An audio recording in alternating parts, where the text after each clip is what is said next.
Has been pretty on point in most of the games he's played so far, so we'll have to see how it all shakes out. As you said, I think Team Liquid is drafting very comfortably here. They've got the Pantheon on the Thresh to kind of, I guess, get them actually doing a nice job. Not getting zoned off the wave there by Jensen, who was postured pretty far forward to try and do so. On the other side, though, Alfari is laying into Licorice, but Jose Diodo is up here nice and early. Ooh, a good little tap there. Jose Diodo looking for the moment. Santorin also pathing up to the top side, but level 4 Oud is in there. Flash bear slap. See you later, Alfari. Nowhere to get out of that first blood as Licorice will collect it.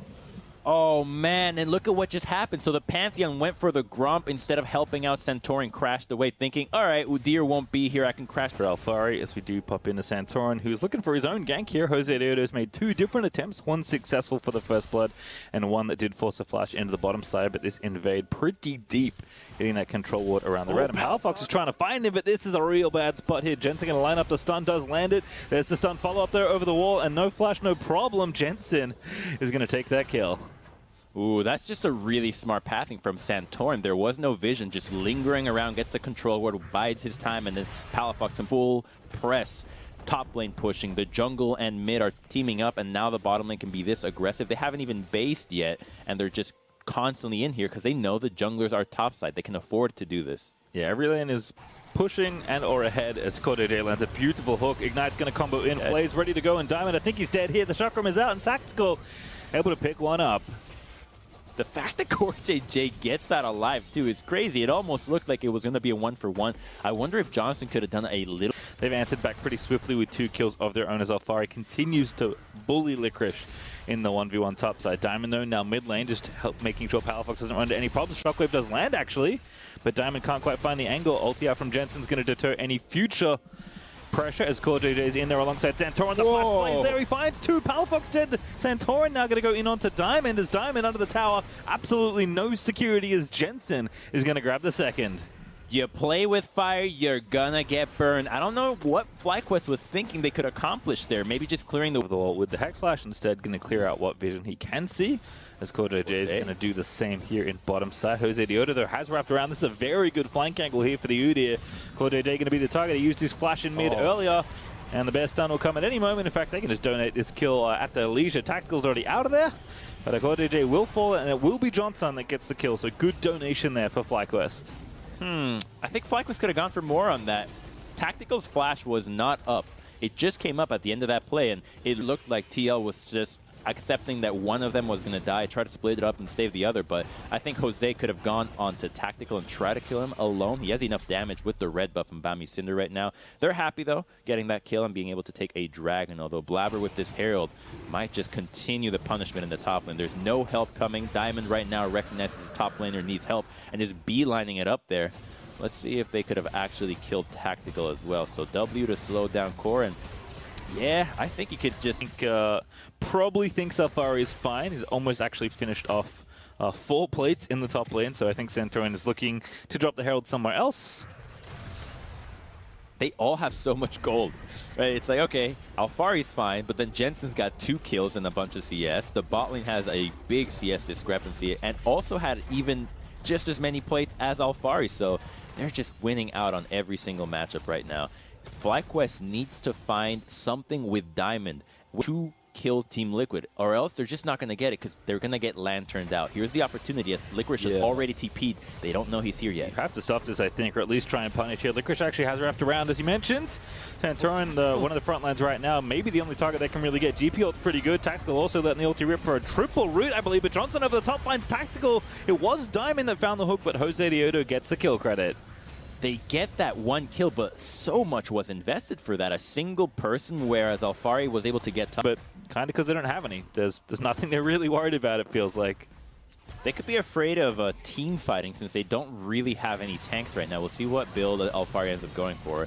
But the AoE that FlyQuest can pump out with the Nautilus, Orianna, Aatrox can be pretty devastating. It's just that FlyQuest have yet to find the avenue to get it. Without the flank from the teleports, it's really difficult for them to go for it because CoreJJ just gets a hang back, and whoever gets Nautilus ultimate then just gets lanterned back into the team. So it's going to have to be FlyQuest having some really intelligent vision so that they know where Team Liquid is retreating from. That's what they're doing. They're just playing them back and forth, using the pressure they have on the lanes to out-rotate FlyQuest between one turret from another, and they need to see this. If they don't have vision, they cannot engage, and you can tell from the blue side where Team Liquid just pushed. It's entirely dark. Only a single ward from the side of FlyQuest saw that rotation. Oh, Jose Diodo a little too far forward. CoreJJ flash play, of course he does. Boxes landed up as well. See you later, Udyr. The Centurion's going to get credit for that one, but can't be in spots like that. CoreJJ will punish you every single day of the week.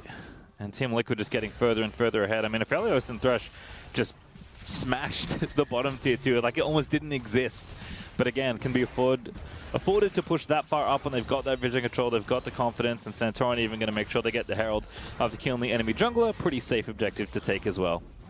Yeah, this is going to be the second Herald now for Team Liquid. They didn't really commit anything, and usually the only criticism we have for Rift Heralds is when you commit too many members of your team for this objective. Upside, but he knows it's not even safe here. Jensen on his own could probably one-combo him at this point.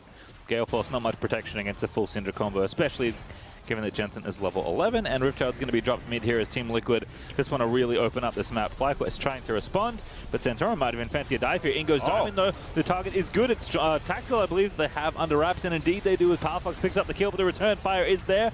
CoreJJ going to grab Diamond as Licorice is zooming in, and now Johnson going to try and make the play with the Gale Force. Does get the pick up as Licorice finds the last hit. Now Licorice still chasing, but Team Liquid, they've made enough distance. That's what I'm talking about. You got to use the Nautilus 50.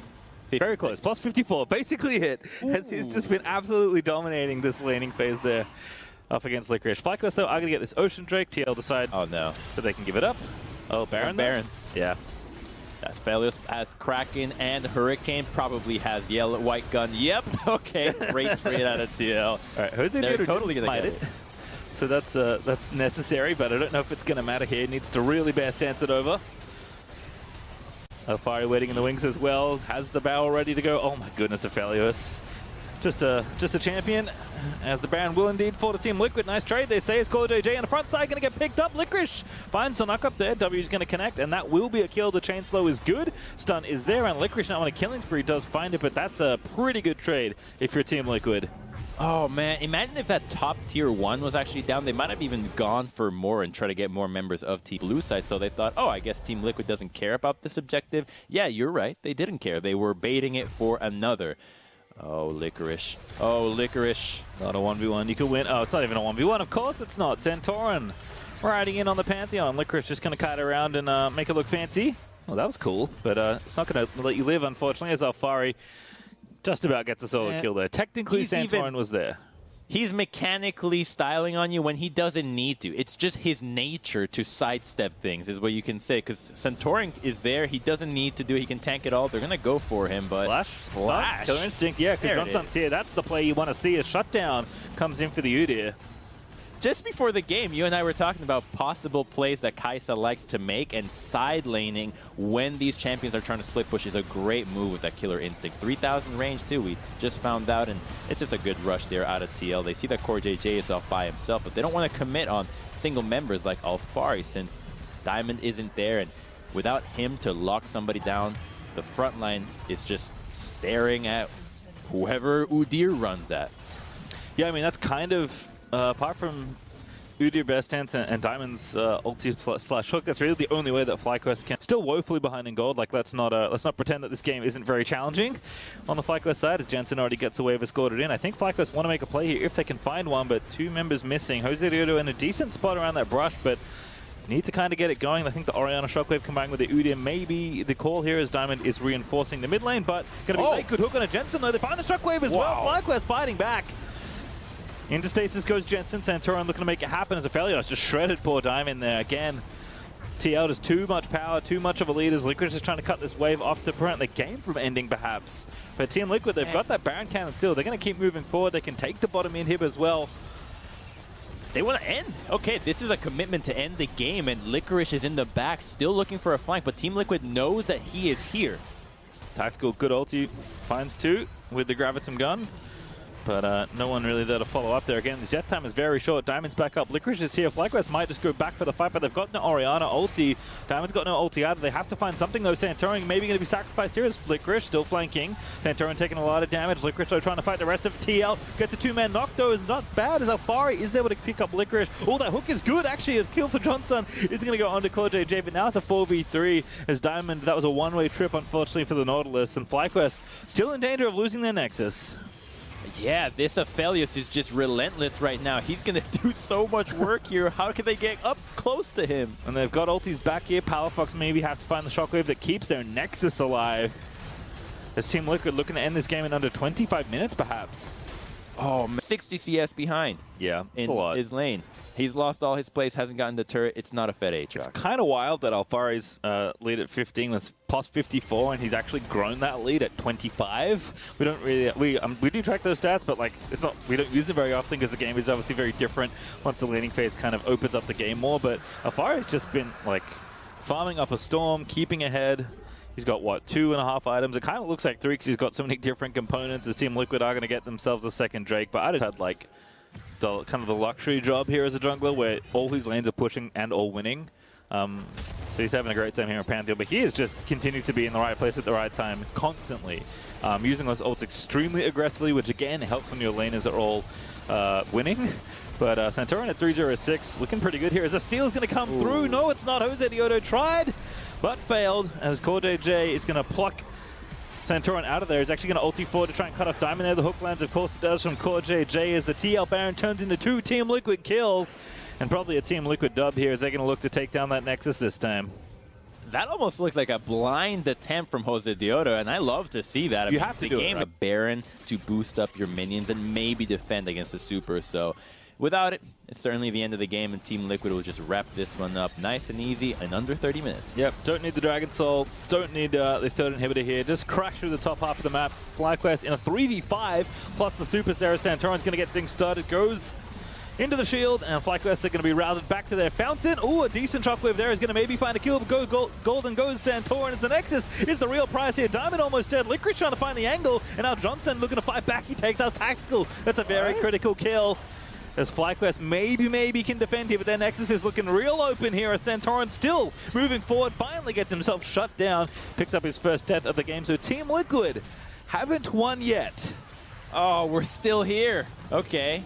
They can't end, so it looks like it's going to be a last stand at the bottom inhibitor for FlyQuest. I want to see if they actually pull this one off again, because that would be really hypey. Spotted Diamond's flank as well. Oh, that shockwave landing in there onto 3. Good little position there for Powerfox. The Licorice is looking for the wrap around. Does get the Q there in onto Santorin. FlyQuest, I think, actually going to fend them off here. Santorin getting bounced around. He should be killed here. Finally will go down as Jensen does slay Jose Diodo, so it's just a 1-for-1 trade, but Johnson still looking good with the ulti. Tactical, though, moving in, looking for the kill onto Powerfox. Golden goes Pala. As TL are going to be able to finish him off. Alfari, I think, at the parlay at the ready. And Team Liquid, I think this time, if they can avoid getting Johnson, are going to take the Nexus. Oh, goodness, as I say it, Johnson zooms in there to the backside. Tactical's taking down the inhib. Licorice is trying to fight as he can, but it's a 4v2 now, plus the Nexus open and bare for Team Liquid's taking. And surely this go, third time, will be the charm for Team Liquid, as they're going to look down to take out the rest of FlyQuest and their Nexus alongside it. This is just cruel. Johnson waiting in his fountain, trying not to get hooked by CoreJJ. They want to get the ace. They're going to try and collect it, but Johnson isn't going to let him have it. That's a TL dub